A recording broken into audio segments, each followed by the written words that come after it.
ताई, हे दीपू, मालती, अरे या इकडे या, इकडे या सगळ्यांनी, या या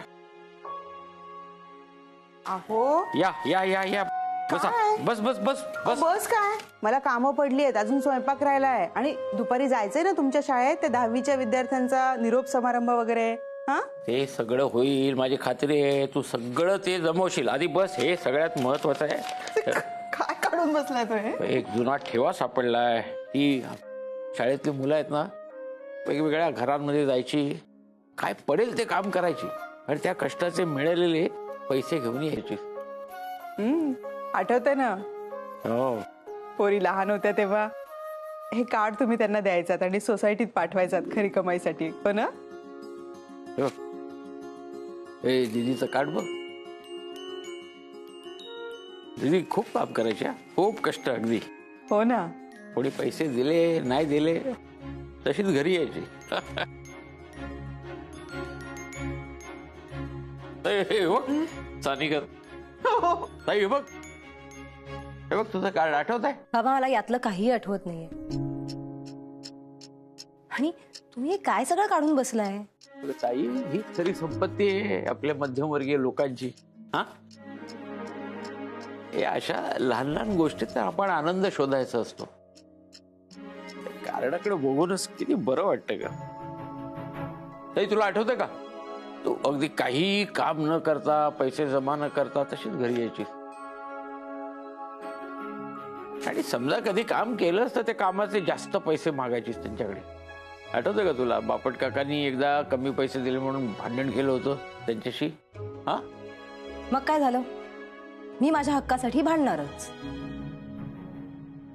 आणि मग त्यामुळे कुणाला काही वाटेल याचा मला काहीही फरक पडत नाही. आपलं दीपूचं कार्ड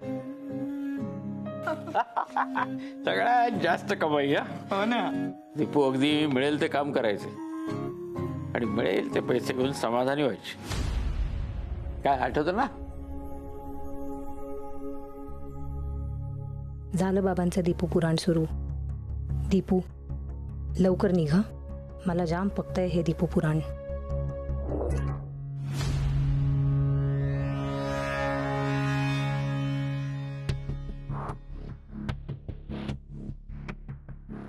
आम्ही निघतो, नाही तर उशीर होईल आम्हाला. काय ग दीपू, नाही कष्ट करून खरी कमाई तू बँकेत मिळवतेस हे आता माहिती आहे, पण ताईला सुद्धा तू नोकरीला लावतेस की काय तिथं? हो बाबा प्लीज, हा मी नोकरी बिक्री काही करणार नाही. मी मस्त एका बिझनेसमॅनशी लग्न करणार. ताई, अमितराव डॉक्टर आहेत आणि हे काय ग बिझनेसचं नवीन खूळ तुझ्या डोक्यात? त्यांना होकार द्यायचा आहे ना? म्हणजे तेच, मला फक्त असं म्हणायचं होतं की मी हे दीपू सारखं मिडल क्लास छाप नोकरी बिक्री काही करणार नाही बरं का.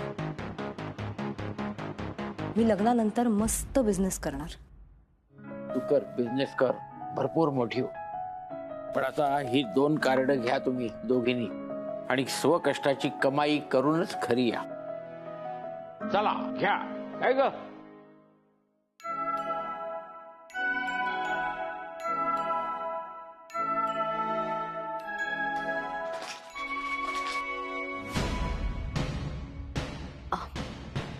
आम्ही निघतो. या.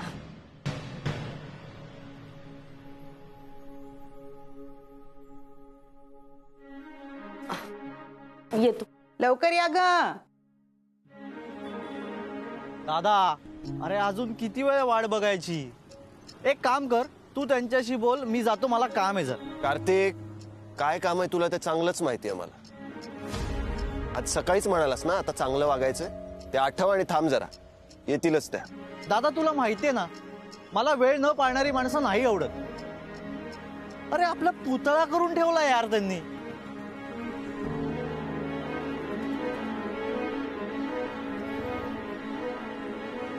अरे सॉरी जाऊन खूप उशीर झाला का रे? वाट बघावी लागली.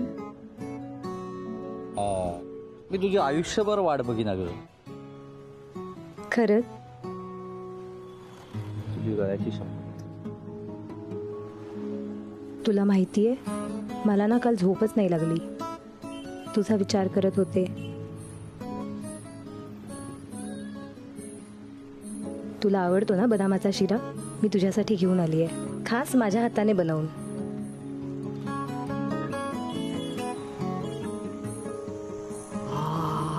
कसला भारी वास येतो यार. खा ना. तर रस्त्यावर खाणार आहेस का कार्तिक? तर डोकं वापर ना. जाऊ दे, आपण नंतर खाऊयात. तर निघूया आता आपण.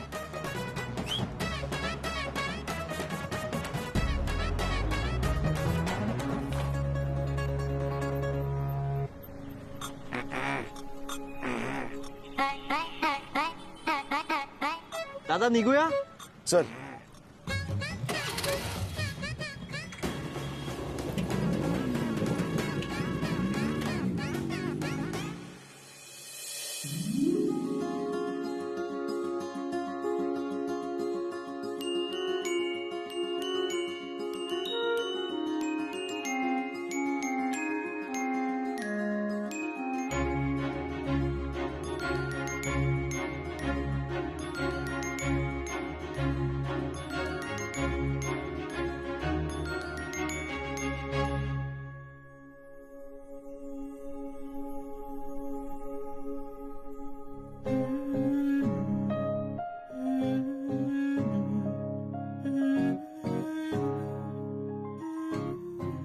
इंद्राचं काय चाललंय ना तेच कळत नाही.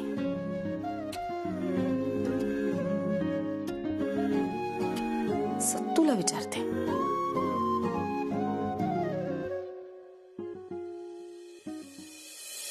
ए सत्तू चल ना यार, मला सरांच्या घरी सोड ना प्लीज. अजिबात नाही मुक्त. पण का? मुक्ती आज मी रजा घेतली कारण माझ्या पोटाने बंड पुकारलाय. केव्हाही उठाव होऊ शकतो. मी नाही रिस्क घेणार. ते काय मला माहित नाही. तू चल म्हणजे चल. मुक्ते कसा येऊ? बाईक तर इंद्रा घेऊन गेलाय. मग काय झालं? तुझ्या स्कूटरने सोड. आज रिस्क घेऊ नकोस. पोट खूप खराब आहे. प्लीज पाया पडतो तुझ्या. ए सत्तू चल ना यार, किती आळस करतोयस. हे बघ, जर सर घरी नसतील ना, मी 2 गणित सोडवते आणि कल्टी मारते आणि तुझ्याबरोबर परत घरी येते. तू खालीच थांब. तसंही सर घरात नसले ना तर मला जाम बोर होतं यार. त्यांची ती छोटी मुलगी आहे ना, दीपिका मनोहर देशपांडे, यार जाम पकवते यार. अरे सरांपेक्षा पण अवघड गणित घालते. स्वतः SP बँकेत कामाला आहे ना, म्हणून तिला असं वाटतं सगळ्यांनाच गणित येत असतील. यार सेम सरांसारखी बोलते यार ती. तेच ते तत्व, संस्कार एंड ऑल. पण मनोहर देशपांडे सरांची मुलगी शोभते ती, दीपिका मनोहर देशपांडे. हे मुक्ते हळू बोल. गळ्यात काय स्पीकर लावलाय तुझ्या? एवढ्या मोठ्याने बोलतेस. ओढून सांग सगळ्यांना दीपिकाचा बायोडेटा. चल बाई, मी तुला सोडतो. चल.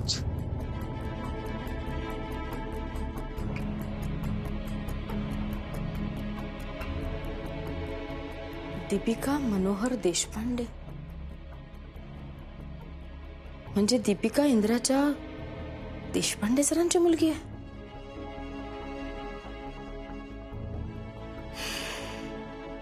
इंद्रा, आता तुझी लपवाछप्पी चालणार नाही.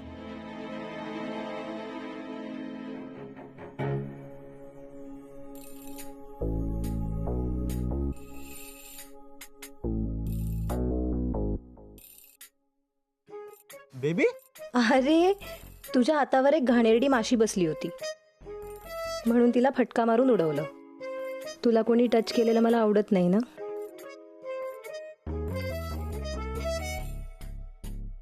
ए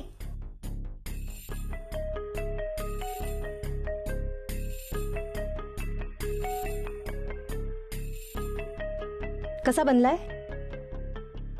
वा, तुझ्यासारखाच गोड गोड बनला. काही काय, घे ना, अजून घे ना. अजून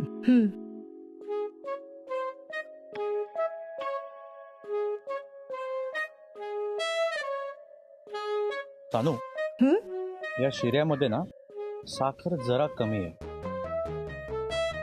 आणि तुझं प्रेम जास्त. चल काही. कार्तिक, सानिका, काय बालिशपणा चालू आहे हा? भाऊजी, आता आम्हाला भेटायला मिळत नाही ना, मग जो काही थोडाफार वेळ मिळतो त्यामध्ये अजून काय होणार?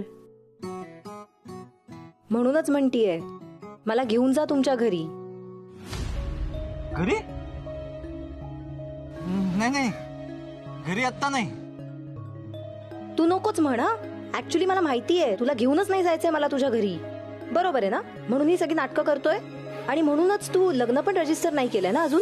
ताई, एक मिनिट. काय सुरू आहे तुमचं? थांबा जरा. काय करायचं यांचं पुढे? करायचंय काय म्हणजे काय? भाऊजीच म्हणालेत ना मला ते त्यांच्या घरी घेऊन जाणार आहेत म्हणून. मग आता मी मस्तपैकी माझ्या सासरी जाणार. हो ना भाऊजी? हो, पण ते असं इतकं सहज शक्य नाहीये. ते विचार करून घेण्याचा निर्णय आहे. विचार काय करायचा आता? हे बघा, आमचं लग्न झालंय आणि ते तुम्हीच लावून दिलंय. मुलगा मुलगी दोघेही इथे आहोत, दोघेही रेडी आहोत. मग घरी घेऊन जा ना.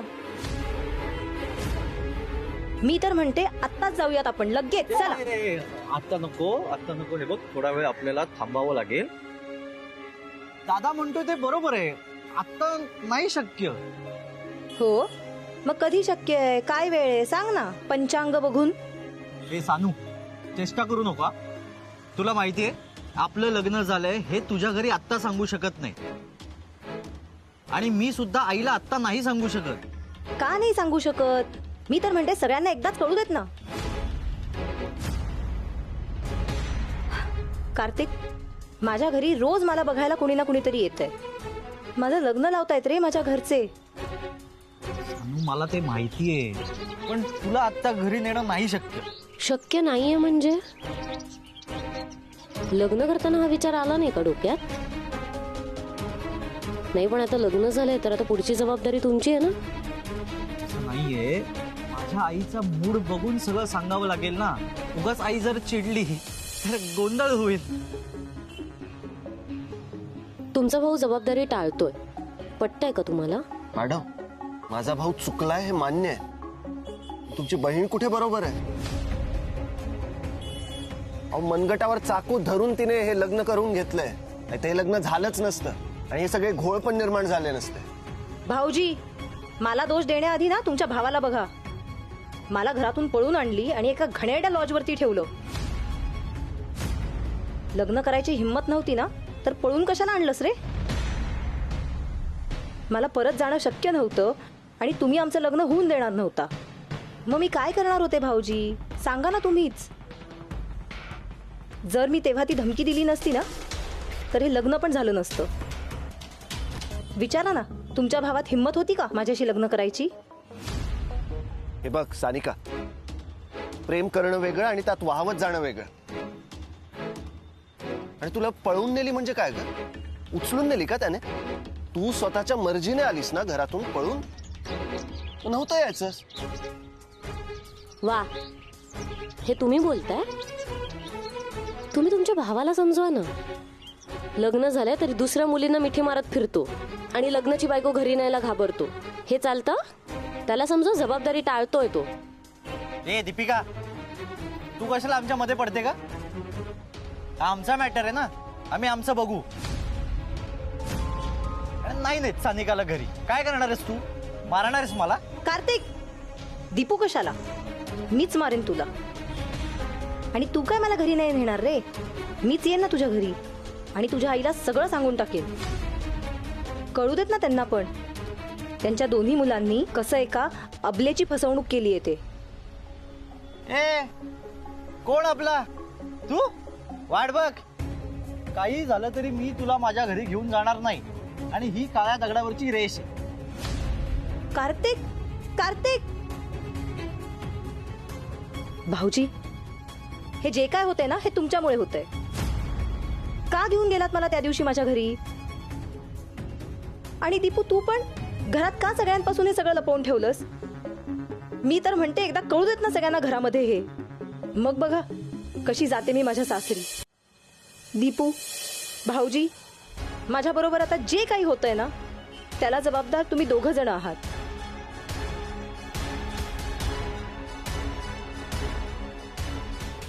सानिका, आता तुलाच याचं सोल्युशन काढावं लागणार आहे. हे लोक तुला लटकवून ठेवण्याच्या तयारीत आहेत.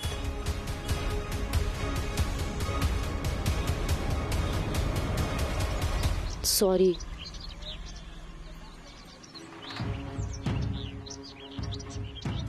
विषय कुठे सुरू झाला आणि काय झालं शेवटी, माझं तर डोकंच चालत नाहीये. अरे काही झालं तरी आपण असं भांडायला नको हवं होतं मॅडम. बरोबर आहे तुमचं, पण या दोघांनी इतका घोळ घालून ठेवला ना की माझं डोकंच चालत नाही, माझी चिडचिड होते. मग ऐका, टेन्शन घेऊ नका, काहीतरी मार्ग निघेल यातून. थांबा थांबा, नाही अहो राहू द्या. मॅडम, खरी कमाई काढ. हो, आज शाळेत खरी कमाई दिवस आहे ना, तर मी बाबांनी सुद्धा मला एक कार्ड दिलंय. मलाही आज खरी कमाई करून घरी घेऊन जायची. सकाळी काय विचार करून निघाले होते आणि आता आपण कुठे अडकलोय. अरे इतका वेळ झाला, नंतर आलेल्या गिरायकांना आधी देतो, घाई करतो आणि पैसे घेऊन बसलाय. देतो ना मला, अरे देतो ना मला. 2 मिनिटं. काय देतो 2 मिनिटं? प्लीज मारामारी हा, नको. कधीपासून सांगतोय तुला. काय कॉलर सोडा, काय कॉलर सोडा. सोड कॉलर. काय झालं? बघा ना साहेब, हात दुखतो म्हणून 10 मिनिटं थांबायला लावलं तर कॉलर पकडतोय. अरे गरीब माणूस बघून ताकदीचा मास दाखवतोय. तू मध्ये बोलणारा कोण? मी ऑर्डर देऊन 18 मिनिटं झाली तरी अजून नारळ पाणी देत नाही म्हणजे काय? तुझं दुकान आहे काय? तू जास्त बडबड करू नको, चल निघ चल. तुला आणि तुझ्या लैलाला नारळ पाणी दिलं म्हणून जास्त ओढू नकोस, जास्त तोंड चालवायचं ना.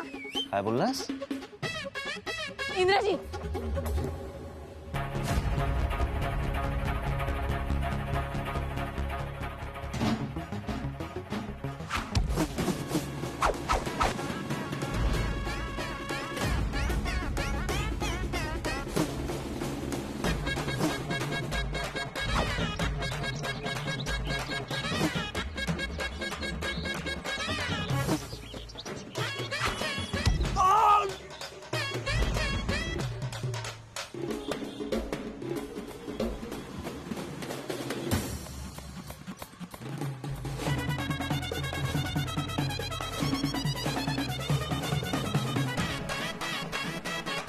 काय रे, डोकं दुखतंय? हो. घे नारळ पाणी पी.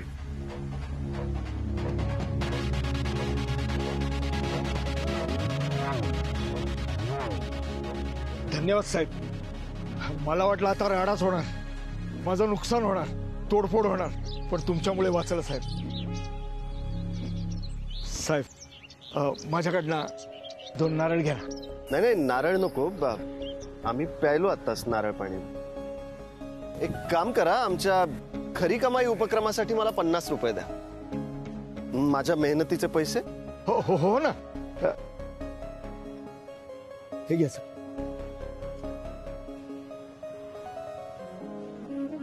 तुम्ही मारामारी केली नाहीत हे बघून खूप बरं वाटलं.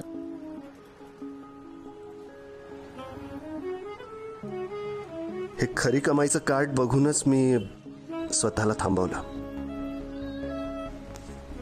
मॅडम, उद्या देशपांडे सर पण हाच प्रश्न विचारतील ना मला, की तुझी जी कमाई आहे ती खरी कमाई आहे का?